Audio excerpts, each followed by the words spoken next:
দাদাদেরকে বলছি, কটা দাদা বউদের ব্যাংকের অ্যাকাউন্টে জয়েন্ট রেখেছেন সেটা একটু জানতে চাই। কেন এই কথাটা বললাম, অন্নপূর্ণা যোজনা ভিডিও করতে এসে আমি শুধু বলেছিলাম মেয়েরা আমরা শ্বশুরবাড়িতে সব আশ্রিত, আমাদের নির্দিষ্ট কোনো স্থান নেই। তা মায়েরা, বোনেরা, মাসিরা, সব মেয়েরাই আমার কথায় তারা সম্মত। কিন্তু অনেক দাদারা, অনেকগুলো দাদা আমায় কমেন্ট করেছে, আপনি নিজেকে এরকম আশ্রিত বললেন, সব মেয়েদের আশ্রিত বলে মেয়ে জাতিকে ছোট করছেন। এরকম হলে আপনি আপনার স্বামীকে, শ্বশুরমশাইকে বলুন আপনাকে বাড়িটা লিখে দিতে।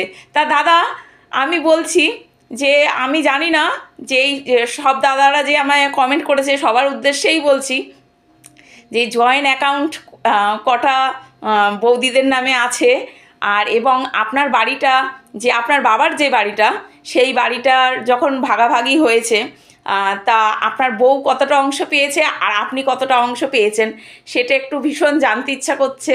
কেননা এই ইউটিউবে ভিডিও করতে এসে এত সুন্দর সুন্দর পজিটিভ কমেন্ট সবসময় পাচ্ছি, সত্যি আমি নিজেকে ভীষণ ধন্য মনে করছি। আর এইভাবেই পাশে থাকবেন, সবাই ভালো থাকবেন। নমস্কার।